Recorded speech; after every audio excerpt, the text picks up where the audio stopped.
ಸ್ಥಾನಗಳು ಈ ದೇಶದಲ್ಲಿ ನಮ್ಗೆ ಬಹಳ ಪವಿತ್ರ. ಅಯೋಧ್ಯೆ ರಾಮ, ಕಾಶಿ ವಿಶ್ವನಾಥ, ಮಥುರಾ ಶ್ರೀಕೃಷ್ಣ. ಆದ್ರೆ ಇದನ್ನು ನಾವು ವಾಪಸ್ ತಗೋಬೇಕಾದ್ರೆ ನಮ್ಮ 500 ವರ್ಷಗಳ ನಮ್ಮ ಹಿರಿಯರ, ಸಾಧು ಸಂತರ, ನಮ್ಮ ಕಾರ್ ಸೇವಕರ ಬಲಿದಾನ ಆಗಿ ಗುಂಡಿಗೆ ಎದೆ ಕೊಟ್ಟು ಇವತ್ತು ಅಯೋಧ್ಯೆಯಲ್ಲಿ ರಾಮಚಂದ್ರ ಮಂದಿರ ಕಟ್ಟಬೇಕಾಯ್ತು. ಬಂಧುಗಳೇ, ಈ ದೇಶದ ಅನ್ನ ತಿಂದು, ಈ ದೇಶದ ಗಾಳಿ ತಿಂದು ತಾಯ್ಗಂಡ್ರು ಹೇಳ್ತಾರೆ, ಒಂದ್ ದಿವಸ ಮತ್ತೆ ನಾವು ಅಯೋಧ್ಯೆ ರಾಮ ಮಂದಿರವನ್ನು ಕಡುತ್ತೀವಿ, ಮತ್ತೆ ಅಲ್ಲಿ ಬಾಬರಿ ಮಸೀದಿ ನಿರ್ಮಾಣ ಮಾಡ್ತೀವಿ ಅಂತ ಹೇಳ್ತಾರೆ. ಒಂದು ಮಾತು ಹೇಳ್ತೀನಿ, ಸೂರ್ಯಚಂದ್ರರಿಗೆ ಅಯೋಧ್ಯೆಯಲ್ಲಿ ಪ್ರಭು ಶ್ರೀರಾಮಚಂದ್ರನ ಮಂದಿರ ಇದೆ, ಇರ್ತದೆ. ನಾವು ಹಿಂದೂಗಳು ಯಾರು ಬಯಪಟ್ಕೊಂಡಿಲ್ಲ. ಅವಾಗಿನ ಹಿಂದೂಗಳಂಗೆ ನಾವು ಮಕ್ಕಳವರಲ್ಲ. ಈಗ ನಮ್ಮನ್ನ ಜಾತಿ ಒಳಗೆ ಹೊಡಿಲಾಕತ್ತೀರಿ. ನೀವೇ 108 ಜಾತಿ ಮಾಡ್ರಿ. ಹಿಂದೂ ಧರ್ಮ ಭಾರತದ ವಿಚಾರ ಬಂದಾಗ ಸಮಸ್ತ ಹಿಂದೂಗಳು ಒಂದಾಗಿ ನಾವು ಹೋರಾಟವನ್ನು ಮಾಡ್ತೀವಿ ಅಂತ ಮಾತನ್ನು ಹೇಳಕ್ಕೆ ಬಿಡ್ತಾ ಇದ್ದೀವಿ. ನೋಡಿ ಎಲ್ಲಿ ಸಂಬಂಧ ಇದೆ. ನನ್ನ ಬಳಿ ಎಷ್ಟೋ ವಿನಾಯಕ ಕಾರ್ಯಕರ್ತರು ಬಂದಿದ್ರು, ನಾಯಕ ಜನಾಂಗದವರು, ಉಪ್ಪಾರ ಜನಾಂಗದವರು, ದಲಿತರು, ಎಲ್ಲರೂ ಕೇಸರಿ ಹಾಕೊಂಡು ಎಷ್ಟು ಆನಂದದಿಂದ ಇವತ್ತು ಡಾಕ್ಟರ್ ಬಾಬಾ ಸಾಹೇಬ್ ಅಂಬೇಡ್ಕರ್ ಅವನ್ನ ಸ್ಮರಣೆ ಮಾಡಬೇಕು. ಇವತ್ತು ಬಾಬಾ ಸಾಹೇಬ್ ಅಂಬೇಡ್ಕರ್ ಸಂವಿಧಾನ ಬರೆಯುವಾಗ ಇವತ್ತು ಆ ಪುಣ್ಯಾತ್ಮ ಹೇಳ್ಬಿಟ್ಟಿದ್ರು, ಭಾರತ ಪಾಕಿಸ್ತಾನ ಇಬ್ಬಾಗ ಮಾಡಬೇಕಾದ್ರೆ ಡಾಕ್ಟರ್ ಬಾಬಾ ಸಾಹೇಬ್ ಅಂಬೇಡ್ಕರ್ ಅವರು ಹೇಳ್ತಾರ, ಪಾಕಿಸ್ತಾನದಲ್ಲಿರುವಂತಹ ಹಿಂದೂಗಳನ್ನ ಭಾರತಕ್ಕೆ ತಗೊಂಡು ಬನ್ನಿ, ಇಲ್ಲಿರುವಂತಹ ಮುಸ್ಲಿಮರನ್ನ ಪಾಕಿಸ್ತಾನ ಕೊಟ್ಟು ಕಳಿಸಿ, ಕೊನೆಯ ಮುಸ್ಲಿಂ ಇರೋರಿಗೂ ಭಾರತ ಪಾಕಿಸ್ತಾನ ಹೊಡಿಬೇಡ ತಿಳಿದವ್ರು ಯಾರಾದರೂ ಈ ದೇಶದಲ್ಲಿದ್ರೆ ಭಾರತ ರತ್ನ ಡಾಕ್ಟರ್ ಬಾಬಾ ಸಾಹೇಬ್ ಅಂಬೇಡ್ಕರ್ ಅನ್ನೋಂಥದ್ದು ಇವತ್ತು ನಾವು ನೆನಪು ಮಾಡ್ತೀವಿ. ಇನ್ನು ಬಾಬಾ ಸಾಹೇಬ್ ಅಂಬೇಡ್ಕರ್ ಅವ್ರನ್ನ 14 ನಾಳೆನೇ ಅವರ ಜನ್ಮ ದಿವಸ. ನಾ ಸಮಸ್ತ ಹಿಂದೂ ಬಾಂಧವರಿಗೆ ಕಳಕಳಿಯಿಂದ ಈ ರಾಜ್ಯದ ಹಿಂದೂ ಬಾಂಧವರಿಗೆ ಮನವಿ ಮಾಡ್ಕೋತೀನಿ, ಬಾಬಾ ಸಾಹೇಬ್ ಅಂಬೇಡ್ಕರ್ ಅವರ ಮೆರವಣಿಗೆಗೆ ಹೋಗಿ ಒಂದಿಟ್ಟು ಹೂ ಹಾಕಿ ಸ್ಮರಣೆ ಮಾಡ್ಕೊಡಿ ಬಾಬಾ ಸಾಹೇಬ್ರನ್ನ. ಪುಣ್ಯಾತ್ಮ, ನೀವು ಅವತ್ತು ಹೇಳಿದ್ರಿ, ಭಾರತ ಪಾಕಿಸ್ತಾನ ಬೇರೆ ಆಗ್ಬೇಕಾದ್ರೆ ಇಲ್ಲಿಯವ್ರು ಅಲ್ಲಿ ಹೋಗ್ಲಿ, ಅಲ್ಲಿಯವ್ರು ಇಲ್ಲಿ ಹೋಗ್ಲಿ ಅಂತ ನಿಮ್ಮ ಮಾತು ಸತ್ಯ ಆಯ್ತು. ಪಾಕಿಸ್ತಾನದಾಗ ಸ್ವಾತಂತ್ರ್ಯದ ನಂತರ ಸುಮಾರು 22% ಹಿಂದೂಗಳಿದ್ರು ಬಂಧುಗಳೇ. ಇವತ್ತು 1% ಉಳಿದಿಲ್ಲ. ಎಲ್ಲಾರು ಗುಂಡು ಹಾಕಿ ಮತಾಂತರ ಮಾಡಿ 1%ಗಿಂತ ಕಡಿಮೆ ನಾವು ಹಿಂದೂಗಳು ಬಂದೀವಿ ಪಾಕಿಸ್ತಾನದಲ್ಲಿ. ಇಲ್ಲೇ ಪಕ್ಕದ ಬಾಂಗ್ಲಾದೇಶ ನೀವು ನೋಡ್ತಾ ಇದ್ದೀರಿ, ಯಾವ ರೀತಿ ಹಿಂದೂಗಳ ಮೇಲೆ ದೌರ್ಜನ್ಯ ಆಗ್ತಾ ಇದೆ. ಯಾರಾದ್ರೂ ಈ ದೇಶದ ಶಾಂತಿ ಪ್ರಿಯರತೆಯನ್ನು ಹೇಳ್ಕೋತಾರಲ್ಲ, ಖಂಡನೆ ಮಾಡ್ಯಾರೇನ್ರಿ ಯಾರೇ? ಹಿಂದೂ ಹೆಣ್ಮಕ್ಳ ಮೇಲೆ ಅತ್ಯಾಚಾರ ಮಾಡೋದನ್ನ ಖಂಡನೆ ಯಾರಾದ್ರೂ ಮಾಡಿದಾರ? ಹೇಳ್ರಿ, ಮಾಡ್ಯಾರ? ಇವತ್ತೇನಾರು ಹಿಂದೂ ಸಮಾಜ ನಮ್ಗೆ ಹೇಳಿದ್ರಲ್ಲ, ಇಲ್ಲಿ ಶ್ರೀರಾಮ ಸೇನೆಯ ಕಲ್ಯಾಣ ಕರ್ನಾಟಕದ ಇಲ್ಲಿ ಸಂಚಾಲಕರು ಹೇಳಿದ್ರಲ್ಲ, ಇವತ್ತು ಏನಾದ್ರು ರಾಮಸೇನಾದು ಕಾರ್ಯಕ್ರಮ ಮಾಡ್ತೀರಂದ್ರೆ, ಹಿಂದೂಗಳ ಕಾರ್ಯಕ್ರಮ ಮಾಡ್ತೀರಂದ್ರೆ, ಗಣಪತಿ ಕಾರ್ಯಕ್ರಮ ಮಾಡ್ತೀರಂದ್ರೆ, ನಾಡದೇವಿಯ ಕಾರ್ಯಕ್ರಮ ಮಾಡ್ತೀನಂದ್ರೆ ಪೊಲೀಸ್ ಸ್ಟೇಷನ್ಗೆ ಹೋಗಿ ನಾವು ಪರ್ಮಿಷನ್ ತರಬೇಕು. ನಾವೊಂದು ಸ್ಟೇಜ್ ಹೊಡಿಬೇಕಾದ್ರೆ ಪೊಲೀಸ್ ಸ್ಟೇಷನ್ ಪರ್ಮಿಷನ್ ತಗೊಂಡು ಬರ್ಬೇಕು. ಮೈಕ್ ಹಚ್ಚಬೇಕಾದ್ರೆ ಪೊಲೀಸ್ ಸ್ಟೇಷನ್, ಕರೆಂಟ್ ತಗೋಬೇಕಾದ್ರೆ KEB.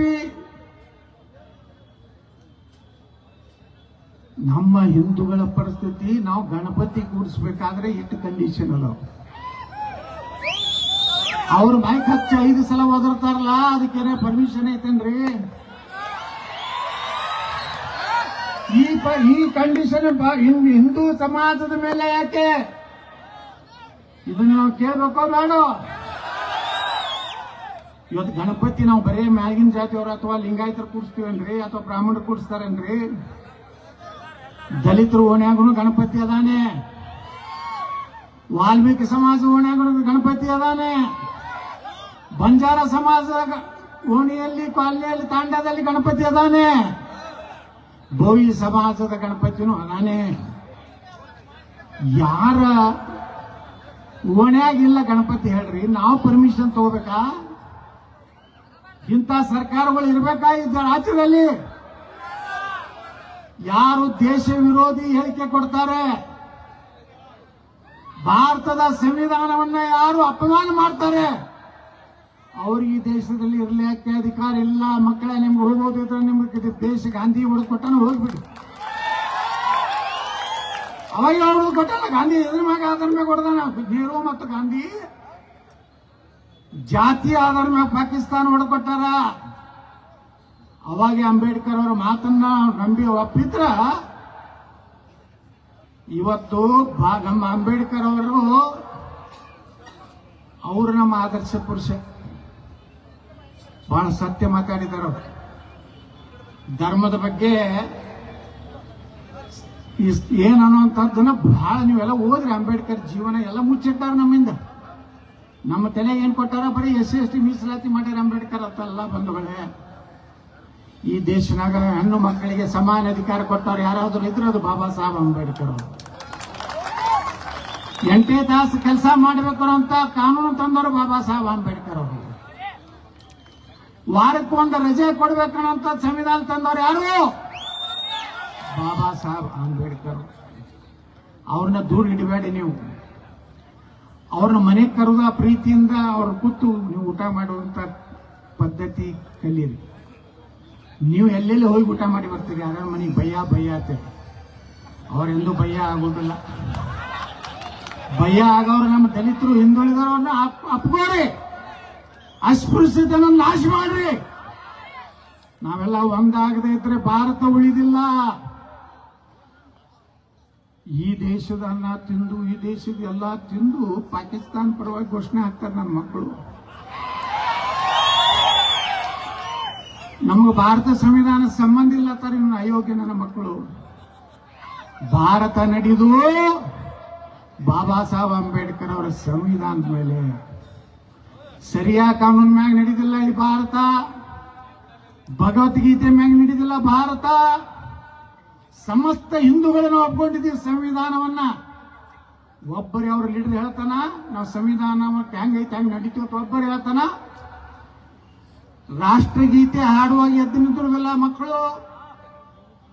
ಒಂದೇ ಮಾತ್ರ ಮನಬೇಡತ್ತಾರೆ. ಕಾರ್ಯಕ್ರಮದಲ್ಲಿ ದೀಪ ಹಚ್ಚಬೇಡತ್ತಾರೆ. ಹಿಂದೂಗಳ ಜಾತ್ರೆಯಲ್ಲಿ ಮೈಕ್ ಹಚ್ಚಬೇಡತ್ತಾರೆ. ನಮ್ಮ ಮಸೂದಿ ಮುಂದೆ ಅಡ್ಡಾಡಿ ಹೋಗ್ಬೇಡತ್ತಾರೆ. ಮತ್ತೆ ನೀವು ಒಕ್ಕಟ್ಟಾಗೋರು ಯಾವಾಗ ಒಕ್ಕಟ್ಟಾಗೋರು? ಬರೀ ಎಲೆಕ್ಷನ್ ಬಂದಾಗ ನಮ್ಮ ಜಾತಿ ಅವನಿರ್ತಾನ, ದಾರುಕ್ ರೊಕ್ಕ ಕೊಟ್ಟನ, ಒಬ್ಬಗೆ 2,000 ಕೊಟ್ಟನ. ಇಷ್ಟಕ್ಕೆ ನಾವು ಓಟ್ ಮಾಡ್ಕೊಳಕ್ ಬರ್ತೀವಿ. ಅವ್ರು ನೋಡ್ರಿ, ಅವ್ರು ಹಿಂಗ್ ಮಾಡ್ತಾರೆ ನಮ್ಮಂಗ ಒಂದ್ ಸೈಡ್ ಹೊಡಿತಾರ ಅವ್ರು. ಅದಕ್ಕೆ ಕಾಂಗ್ರೆಸ್ ನೋಡಿ ಬೆನ್ನ ಹತ್ಬಿಟ್ಟಾರೆ. ಕಿರಿಕಿರಿ ನೋಡಿ ಹಿಂದೂಗಳು ಒಂದಾಗೋದ್ವಿ ಎಂದು. ನಾವು ಒಂದಾಗದೇ ಇದ್ರೆ ಇವತ್ತೇನಾರು ಒಂದು 10-12 ವರ್ಷದಿಂದ ಸುರಕ್ಷಿತ ಕಾಶ್ಮೀರ 370 ಹೋಯ್ತು. ವಕಫ್ ಕಾನೂನು ನಮ್ಮ ಪ್ರಧಾನಮಂತ್ರಿಗಳು ಸಲ್ಲಿಸ್ತೀನಿ ಬಂಧುಗಳೇ. ವಕಫ್ ಅನ್ನುವಂತ ಕರಾಳ ಕಾನೂನು ತೆಗೆದ್ರೆ ಇವತ್ತು ನಮ್ಮ ಪ್ರಧಾನಮಂತ್ರಿಗಳನ್ನ ಹೃದಯಪೂರ್ವಕವಾಗಿ ಅಭಿನಂದನೆ ನೀವೆಲ್ಲ ಸಲ್ಲಿಸಬೇಕು. ಯಾಕಂದ್ರೆ ಈ ದೇಶದಲ್ಲಿ ನಮ್ಮ ಇಂಡಿಯನ್ ಆರ್ಮಿ, ಭಾರತೀಯ ಸೈನ್ಯದ ತಳಗ 18 ಲಕ್ಷ ಎಕರೆ ಜಮೀನು ಐತಿ. ರೈಲ್ವೆ ಇಲಾಖೆಯಲ್ಲಿ 15 ಲಕ್ಷ ಎಕರೆ ಜಮೀನು ಐತಿ. ಖಲಾಸ್ ಮುಂದೆ ಎಲ್ಲಿ ಹೋಗ್ಬೇಕು? ನೀವು ಕೇಸ್ ಎಲ್ಲಿ ಆಡ್ಬೇಕು ಗೊತ್ತಾತನೋ? AC ಅವ್ರ ತಹಸೀಲ್ದಾರು, AC DC ಮುಂದಲ್ಲ, ನಿಮ್ಮ ಸಿವಿಲ್ ಕೋರ್ಟ್ ಡಿಸ್ಟ್ರಿಕ್ಟ್ ಕೋರ್ಟ್ನಾಗ ಅಲ್ಲ, ಹೈಕೋರ್ಟ್ ಸುಪ್ರೀಂ ಕೋರ್ಟ್ನಾಗ ಅಲ್ಲ. ಅವ್ರದೇ ಒಂದು ಟ್ರಿಬ್ಯುನಲ್ ಅದ, ಅಲ್ಲೆಲ್ಲ ಅವರೇ ಇರ್ತಾರ. ಅವ್ರ ಮುಂದೆ ಹೋಗಿ ಒಬ್ಬ ರೈತ, ಹಿಂದೂ ರೈತ ಹಿಂಗ ಬಗ್ಗೆ ನಿಂತು ನಮ್ಮ ಉತ್ಯಾನ ಹಿಡಿದ ನೋಡ್ರಿ ನನ್ನ ಅಡ್ಡ ಐತಿ, ನಮ್ಮದೈತ್ರಿ ಅಂತ ಅಂದ್ರೂ ಇಲ್ಲ. ಅವ್ರ ನ್ಯಾಯ ಕೊಡೋರು ತುಡುಗುರ ಕೈಯಾಗನೇ ನ್ಯಾಯ ಕೊಟ್ಟರು. ಅವ್ರು ಎಂದ್ರೆ ಕೊಡ್ತಾರ ಒಳ್ಳೆ. ಇವತ್ತು ಅದನ್ನು ತೆಗೆಯುವಂತ ಕೆಲಸ ಆಗದೆ ಇದ್ದಿದ್ರೆ ಭಾರತದಲ್ಲಿ 4 ಪಾಕಿಸ್ತಾನಗಳಾಗ್ತಿದ್ವು. ಅಷ್ಟು ಭೂಮಿಯನ್ನ ಇವತ್ತು ವಕಫ್ ಮಾಡ್ಯಾರ. ಅದಕ್ಕ ನಾವೆಲ್ಲ ಶ್ರೀರಾಮನ ಹೆಸರಿನಿಂದ ಇಲ್ಲಿ ಎದಕ್ಕೆ ಕೂಡಿವಂದ್ರೆ, ಈ ದೇಶದಲ್ಲಿ ಶ್ರೀರಾಮನಂತೆ ಒಂದು ರಾಮರಾಜ್ಯದ ಕಲ್ಪನೆ ಇಟ್ಕೊಂಡು ನಾವು ಕೂಡಿದ್ದೀವಿ. ಕರ್ನಾಟಕದಲ್ಲೂ ಹಿಂದೂಗಳ ರಕ್ಷಣೆ ಮಾಡುವಂತಹ ಒಂದು ವ್ಯವಸ್ಥೆ ಬರಬೇಕು ಬೇಡೋ? ಬರೀ ಎಲೆಕ್ಷನ್ ಬಂದಾಗ ಏನಾಗದು ನಮ್ಮ ಶ್ರೀರಾಮ ಸೇನೆದವರು ಇಲ್ಲ, ನಮ್ಮ ಹಿಂದೂ ಸಂಘಟನೆಗಳಿಗೆ ಏನೂ ಮರ್ಯಾದೆ ಇಲ್ಲ. ಎಲೆಕ್ಷನ್ ಬಂದಾಗ ಅಣ್ಣ ಬಾಬಾ ಬಾ, ನಿಮ್ದು ಎಷ್ಟು ಹುಡುಗರು ಅದಾವ ತಗೋ, 25,000 ತಗೋ, 50,000 ತಗೋ, ಫುಲ್ ಹಿಂದೂಗಳು ಓಟ್ ಹಾಕ್ಸೋತಾರ.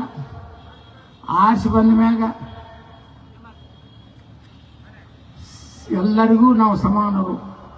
ಹೃದಯ ಏನೋ ಒಂದು ಹಾಡ್ತಾರೆ ಬಜೆಟ್ನಾಗ, ನಮ್ಮ ಹಿಂದೆ ಮುಖ್ಯಮಂತ್ರಿ ಹಾಡ್ತಿದ್ರು, ಏನಂದ್ರೆ ನಾವೆಲ್ಲ ಒಂದೇ, ಏನೋ ಒಂದು ಗದಿ ಯಾರ್ದದು. ಆದ್ರ ರಕ್ಷಣೆ ಎಲ್ಲಿ ಕೊಟ್ಟಿವಿ? ನಮ್ಮ ಪೊಲೀಸರಿಗೆ ರಕ್ಷಣೆ ಕೊಟ್ಟಿಲ್ಲ ನಾವು. ಕೆಜಿಹಳ್ಳಿ ಡಿಜಿಹಳ್ಳಿಯಲ್ಲಿ ಏನಾಯ್ತು? ಪೊಲೀಸ್ ಸ್ಟೇಷನ್ದಲ್ಲಿ ಹೋಗಿ ಬೆಂಕಿ ಹಚ್ಚುವಂತ ಧೈರ್ಯ ಮಾಡಿದ್ರು. ಅದು ನಮ್ಮ ಸರ್ಕಾರ ಇದ್ದಾಗ ಒಂದು ಗೋಳಿಯನ್ನ ಉಪಯೋಗ ಮಾಡಲಿಲ್ಲ. ಪೊಲೀಸರು ಮನಸ್ಸು ಮಾಡಿದ್ರೆ ಅರ್ಧ ತಾಸು ಕಟ್ಬಿಡ್ತಿರ್ತೀವಿ. ಫ್ರೀ ಹ್ಯಾಂಡ್ ಏನು ಮನೆ ಕೂತು ಮುಖ್ಯಮಂತ್ರಿ ಹೇಳ್ತಾನ, ಏನೂ ಮಾಡ್ಬೇಡಪ್ಪ, ಪೊಲೀಸ್ ಸ್ಟೇಷನ್ ಸೂಟ್ರು ಸುಡಲಾಕ, 1-2 ಪೊಲೀಸರು ಸತ್ರ ಸಾಯಲಾಕ, ನನ್ನ ಕುರ್ಚಿ ಮಾತ್ರ ಆರಾಮ. ಯಾಕಂದ್ರೆ ನನ್ನ ಮಕ್ಕಳು ಮೊಮ್ಮಕ್ಕಳು ಎಲ್ಲ ಮುಖ್ಯಮಂತ್ರಿ ಆಗ್ಬೇಕಾಗಿತ್ತು. ಹುಬ್ಬಳ್ಳಿ ಪೊಲೀಸ್ ಸ್ಟೇಷನ್ದಾಗ ಹೋಗಿ ದಾಂಧಲಿ ಮಾಡ್ತಾರ, ಪೊಲೀಸ್ ಜೀಪ್ ಮ್ಯಾಗ ನಿಂತು ಭಾಷಣ ಮಾಡ್ತಾರ, ಪೊಲೀಸ್ ಸಿಬ್ಬಂದಿಗಳಿಗೆ ಅಪಮಾನ ಮಾಡ್ತಾರ, ಪೊಲೀಸ್ ಹೆಣ್ಣು ನಮ್ಮ ಲೇಡೀಸ್ ಪೊಲೀಸ್ ಕಾನ್ಸ್ಟೇಬಲ್ಗೆ ಅಪಮಾನ ಮಾಡ್ತಾರ. ಆದ್ರೆ ಪಾಪ ಆ ಅಧಿಕಾರಿಗಳು ಸುಮ್ಮನೆ ನಿಂದಿರ್ಬೇಕು. ಈ ದೇಶನಾಗ ಹಂಗೆ ಇತ್ತಲ್ಲ, ಪಾಕಿಸ್ತಾನ ಏನು ಕಾಶ್ಮೀರದಲ್ಲಿ ಮನಮೋಹನ್ ಸಿಂಗ್ ಅವ್ರ ಹಿಂದಿನ ಎಲ್ಲ ನೆನಪು ಮಾಡ್ಕೋರಿ ನೀವು. ನಮ್ಮ ಸೈನಿಕರನ್ನ ರುಂಡ ಕತ್ತರಿಸಿ ಚೀಲ್ನಲ್ಲಿ ಹಾಕಿ ತಂದು ನಮ್ಮ ಬಾರ್ಡರ್ನಾಗ ಹೋಗಿತ್ತಿದ್ರು. ನಮ್ಮ ಸೈನಿಕರ ಮ್ಯಾಗ ಕಾಶ್ಮೀರಿಗಳು ಕಲ್ಲು ಹೋಗಿತ್ತಿದ್ರು. ಯಾಕಂದ್ರೆ 500 ರೂಪಾಯಿ ಪಗಾರ ಕೊಡ್ತಿದ್ರು ಅವ್ರು, ಬರೀ ಕಲ್ಲು ಹೋಗಿಲ್ಲ. ಸೈನಿಕರಂದ್ರ ಇಷ್ಟು ಅಪಮಾನ ಮಾಡ್ತಿದ್ರು. ಏನಾರ ಪಾಪ ಒಬ್ಬ ಸೈನಿಕ ಒಬ್ಬನೇ ಸಿಕ್ಬಿಟ್ಟ, ಅವ್ರು 10-20 ಮಂದಿ ಗೂಳಿದ್ರಂದ್ರ ಅವನಿಗೆ ಅರಿವಿ ಕಳೆದು ಅಪಮಾನ ಮಾಡಿ ಕಲ್ಲಿನಿಂದ ಒಗೆದು ಸಾಯಿ ಹೊಡಿತಿದ್ರು. ಇವತ್ತು ಆರ್ಟಿಕಲ್ 370 ತೆಗೆದ್ರೆ ನಾವು ತ್ರಿವರ್ಣ ಧ್ವಜ ಕಾಶ್ಮೀರದಲ್ಲಿ ಎಲ್ಲಿಯೂ ಇರಲಾರ್ದಂಗೆ ನೋಡ್ಕೋತೀವಿ ಚಾಲೆಂಜ್ ಮಾಡಿದ್ರು. ಎಲ್ಲ ಮುಫ್ತಿ ಮೊಹಮ್ಮದ್ ಯಾರು ಅದಾಳಲ್ಲ, ಈಗ ಅವನಲ್ಲವ, ಈಗ ಉಮರ್ ಫಾರೂಕ್ ಅಬ್ದುಲ್ಲಾ, ಶೇಖ್ ಅಬ್ದುಲ್ಲಾ ಎಲ್ಲ ಒಂದೇ ತಳಿಗಳದ ನೋಡ್ರಿ. ಅಲ್ಲಿದಲ್ಲೇ ಇವ್ರು ಏನಂತಿದ್ರು, ಒಂದೇ 370 ಆರ್ಟಿಕಲ್ ತೆಗೆದ್ಬಿಟ್ರೆ ಕಾಶ್ಮೀರದಾಗ ನಿಮಗೆ ಒಂದು ಜೆಂಡಾ ಕಾಣಿಸೋದಿಲ್ಲತ್ತಿದ್ರು. ಇವತ್ತೇನಾದರೂ ಕಾಶ್ಮೀರದಲ್ಲಿ ಶಾಂತಿ, ನಮ್ಮ ಸೈನಿಕರಿಗೆ ಪೊಲೀಸರಿಗೆ ಗೌರವ ಏನಾದರೂ ಸಿಕ್ಕಿದ್ರೆ ನರೇಂದ್ರ ಮೋದಿಯವರು ಕಾರಣ ಅಂತ ನನಗೆ ಮಿಲಿಟರಿಯವರು ಬಹಳ ಮಂದಿ ಫೋನ್ ಮಾಡ್ತಾರೆ, ಮೆಸೇಜ್ ಹಾಕ್ತಾರೆ. ಅನೇಕ ಕಡೆ ನಾವು ರೈಲ್ವೆಗೆ ಹೋಗುವಾಗ, ವಿಮಾನ ನಿಲ್ದಾಣ ಹೋದಾಗ ಮಿಲಿಟರಿ ನಮ್ಮ ಕಡೆಯವರು ಅದಾರ. ಉತ್ತರ ಕರ್ನಾಟಕದವರು, ರಾಯಚೂರದವರು, ಬಿಜಾಪುರದವರು, ಬೆಳಗಾವದವರು, ಬೈಲಹೊಂಗಲದವರು, ಕಲಬುರಗಿಯವರು, ಬೀದರ್ದವರು, ಬಸವ ಕಲ್ಯಾಣದವ್ರು ಭೇಟಿ ಆದಾಗ ಹೇಳ್ತಾರವರು, ಸರ್ ಬಹಳ ಅಭಿಮಾನದಿಂದ ಇವತ್ತು ನಾವು ಎದಿ ಸೆಟಿಸಿ ಕಾಶ್ಮೀರನಾಗ ಅಡ್ಡಾಡಕತ್ತೀವಿ. ಒಬ್ಬ ಭಯೋತ್ಪಾದಕನ ಬಿಡಬೇಡ ಅಂತ ಹೇಳ್ಬಿಟ್ಟಾರ ನಮ್ಮ ಸರ್ಕಾರ. ಅವ್ರನ್ನ ಜೈಲಿಗೆ ಕರ್ಕೊಂಡು ಬರೋದಿಲ್ಲ, ಅಲ್ಲಿದಲ್ಲೇ ಸೀದಾ ಮ್ಯಾಗೆ ಹಿಂಗೆ ಮೊದಲ ನಮ್ಮ ಸೈನಿಕರು ಪೊಲೀಸರಿಗೆ ಇಷ್ಟು ಅಪಮಾನ ಆಗ್ತಿತ್ತು. ಬಂದ್ರೆ ತ್ರಿವರ್ಣ ಧ್ವಜಕ್ಕೆ ಅಪಮಾನ ಆಗ್ತಿತ್ತು. ಇದೇ ರಾಮರಾಜ್ಯ ಅಲ್ವಾ? ಹಾಗೆ ಕರ್ನಾಟಕದಲ್ಲಿ ರಾಮರಾಜ್ಯ ಬರಬೇಕಲ್ಲ, ಏನು ಮತ್ತೆ ಕಠಿಣ ಕ್ರಮ ಕೈಗೊಳ್ಳಲಾಗುವುದು ಏನೋ ಅಂತ ಬರಬೇಕು ರಾಜ್ಯದಾಗ. ಸಾಕಾಗಿ ಹೋಯ್ತು ನಾನು ಹೊರಗೆ ಹಾಕಿದ್ರಲ್ಲ, ಅಲ್ಲಿ ಆ ಗೃಹ ಮಂತ್ರಿ ಕೇಳಿದ್ರೆ ಏನೋ ಕಠಿಣ ಕ್ರಮ ಕೈಗೊಳ್ಳಲಾಗುವುದು. ಅಟ್ ಕಲಿಸಿಬಿಟ್ಟಿದ್ರ ಆ ಪುಣ್ಯಾತ್ಮ. ನಾ ಕೇಳಿದೆ, ಆ ಸುಡ್ಡುಗಾಡಿ ನಿನ್ನ ಕಠಿಣ ಕ್ರಮ ಯಾವಾಗಲೂ ಆಗು ಹೋಗೋದಪ್ಪ ಅಂದಿನ. ಪೊಲೀಸರು ಹೊಡ್ಲಾಕತ್ತಾರ, ನಮ್ಮ ಹಿಂದೂ ಕಾರ್ಯಕರ್ತರು ಕೊಲೆ ಆಗ್ಲಕತ್ತದ, ಗಣಪತಿ ಕುಂಡ್ರಿಸ್ಲಾಕ ಪರ್ಮಿಷನ್ ಕೇಳ್ತಾರ. ನಮ್ಮ ಹಿಂದೂ ಸರ್ಕಾರದ ಅಭಿಮಾನದಿಂದ ಪ್ರಮೋದ್ ಮುತಾಲಿಕರು ನಾವೆಲ್ಲ ಭಾಷಣ ಮಾಡಿ ಹಿಂದೂಗಳ ಓಟ್ ಹಾಕಿಸ್ತೀವಿ. ಪ್ರಮೋದ್ ಮುತಾಲಿಕರಿಗೆ ಒಂದು ರಾಜ್ಯಸಭಾ ಮಾಡ್ಲಿಕ್ಕೆ ಆಗಲಿಲ್ಲ. ನಿಮ್ಗೆ ನಾಚಿಕೆ ಆಗುದಿಲ್ಲ? ಯಾರು ಬಾಯಿಗೆ ಬಂದಂಗ ಹಿಂದುತ್ವ ಬಿಜೆಪಿ ಬೈದವ್ರಿಗೆ ಇವತ್ತು ರಾಜ್ಯಸಭಾ ವಿಧಾನ ಪರಿಷತ್. ನಾನು ಮರ್ಯಾದೆ ಐತಂದ್ರೆ ನಿಮಗೆ ಏನ್ ನೈತಿಕತೆ ಐತಿ ಹಿಂದೂಗಳ ಓಟ್ ಬಿಡ್ಲಿಕ್ಕೆ? ಇಡೀ ಜೀವನವನ್ನೇ ಪ್ರಮೋದ್ ಮುತಾಲಿಕರು ಇವತ್ತು ಹಿಂದೂ ಸಂಘಟನೆಗಾಗಿ ತಮ್ಮ ಪ್ರಾಣ ಕೊಟ್ಟಾರಲ್ಲ. 100 ಕೇಸ್ ಹಾಕಿದ್ದಾರೆ ಈಗ ಅವ್ರ ಮೇಲೆ. ನಾನು ಮಗು 40 ದಿನ ಒಂದು ಕೇಸ್ ಹಾಕ್ತಾರೆ, ನನಗೂ ಹಾಕ್ಲಿ. ನಾಳೆ ನಮ್ದೇ ಸರ್ಕಾರ ಬರ್ತದೆ.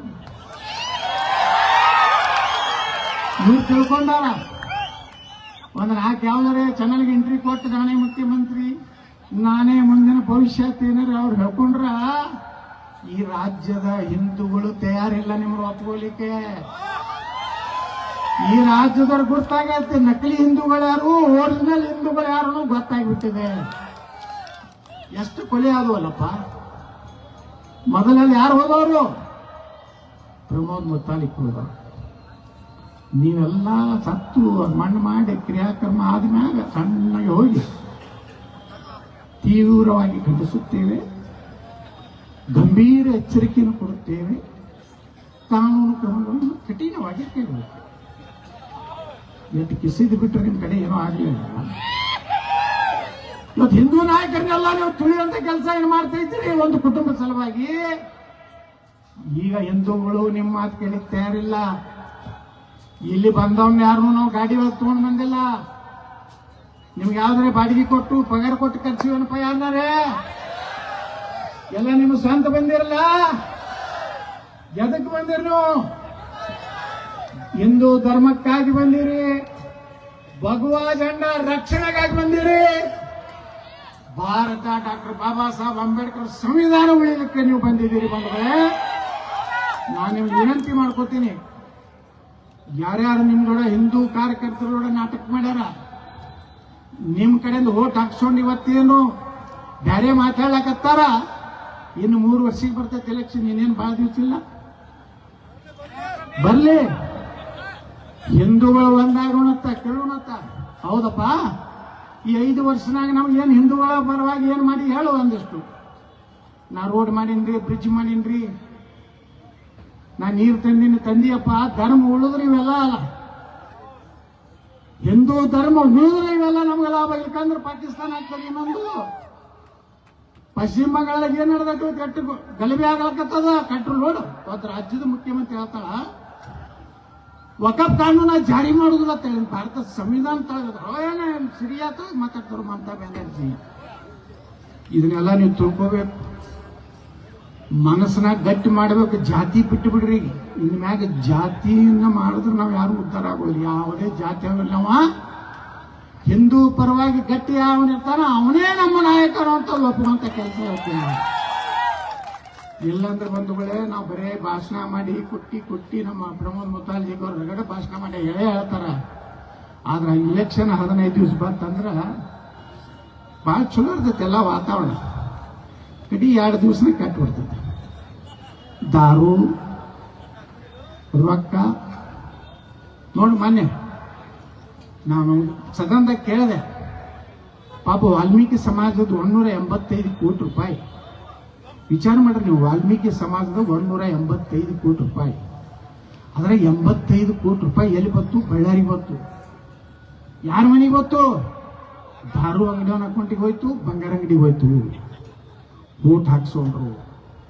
ನಾ ವಿಧಾನಸಭೆಯಲ್ಲಿ ಸಿದ್ದರಾಮಯ್ಯನವ್ರು ಕೇಳಿದೆ, ಮುಖ್ಯಮಂತ್ರಿಗಳ ಮಾನ್ಯ ಮುಖ್ಯಮಂತ್ರಿಗಳೇ, 185 ಕೋಟಿ ವಾಲ್ಮೀಕಿ ಹಣ, ಆ ವಾಲ್ಮೀಕಿ ಜನಾಂಗದ ಎಸ್ಟಿ ಜನಾಂಗ ಏನಿದೆ, ಆ ಎಸ್ಟಿ ಜನಾಂಗದ ಒಂದೊಂದು ಕುಟುಂಬಕ್ಕೆ 1 ಲಕ್ಷ ರೂಪಾಯಿ ಕೊಟ್ಟಿದ್ರೆ 18,000 ಕುಟುಂಬಗಳಿಗೆ 1 ಲಕ್ಷ ತಗೊಂಡು ಒಬ್ಬ ಕಾಯಿಪಲ್ಯ ಮಾಡಿ ಜೀವನ ಮಾಡ್ತಿದ್ರು, ಆಟೋ ರಿಕ್ಷಾ ಮಾಡಿ ಜೀವನ ಮಾಡ್ತಿದ್ರು, ಗಿಡ ಅಂಗಡಿ ಇಟ್ಟು ಜೀವನ ಮಾಡ್ತಾ ಇದ್ರು. ಅದನ್ನು ಬಿಟ್ಟು ನಾವೇ ಅಹಿಂದ ನಾಯಕರು, ನಾವೇ ಹಿಂದುಳಿದರ ರಕ್ಷಕರು, ನಾವೇ ದಲಿತ ರಕ್ಷಕರು. ಎಲ್ಲಿದ್ದರೆ ಎಲ್ಲಿ ದಲಿತರ ರಕ್ಷಣೆ ಆಗ್ಲಾಕತ್ತೆ? 42,000 ಮೊನ್ನೆ ಮಾತಾಡಿದ್ವಿ ನಾವು. 49,000 ಕೋಟಿ ರೂಪಾಯಿ ಇವತ್ತು SC ST ಜನಾಂಗದ ಜನರಿಗೆ ಉಪಯೋಗ ಆಗಂತದ್ದು ಗ್ಯಾರಂಟಿ ಒಳಗೆ ಹಾಕಿದ್ರಿ. SC ST ಹೋಗ್ಬೇಕಾದಂತ ಬೋರ್ವೆಲ್ ಆಗಲಿಲ್ಲ, ಅವ್ರಿಗೆ ಉದ್ಯೋಗ ಮಾಡಲಿಕ್ಕೆ ಕಾಂಪ್ಲೆಕ್ಸ್ಗಳು ಕಟ್ಟಲಿಲ್ಲ, ಅವ್ರ ಓಣಿಗೆ ರೋಡ್ ಮಾಡಲಿಲ್ಲ, ಅವ್ರ ಓಣಿಗೆ ಒಳ್ಳೆ ಕುಡಿ ನೀರಿನ ವ್ಯವಸ್ಥೆ ಮಾಡಲಿಲ್ಲ. 42,000 ಕೋಟಿ ರೂಪಾಯಿ ನೀವು ಗ್ಯಾರಂಟಿಗೆ ಹೋದ್ರಿ ಹೇಳ್ತಾರೆ. ನಾ ಕೇಳಿದೆ, ನಮ್ಮ ಸ್ಪೀಕರ್ ಅವರು ಹೇಳಿದ್ರು, ಯತ್ನಾಳ್ರೆ ಅಲ್ಲಿ ಕೊಡಗಿನಾಗ SC ST ಜನಾಂಗದ ದುಡ್ಡಿನಿಂದ ಬೆಲಿಗೆ ಹಾಕ್ಯಾರ, ಹುಲಿಗಳು ಬರಬಾರದು ಅಂತ ಹೇಳಿ. ಯಾವ ಫಂಡ್ ಅದು? SC ST fund. ಎದಕ್ಕೆ ಖರ್ಚು ಮಾಡ್ಯಾರ? ಹುಲಿಗಳು ದಾಟಿ ಊರಾಗ ಬರಬಾರ್ದಂತ ಬೆಲಿ ಹಾಕ್ಯಾರ. ನಾ ಕೇಳಿದೆ, SC ST ಬೆಲಿಗೆ ಏನ್ ಸಂಬಂಧ ರೀ? ದಲಿತರು SC ST ಜನಾಂಗದ ಅಭಿವೃದ್ಧಿ ಕೆಲಸ ಮಾಡ್ಬೇಕು ನೀವು.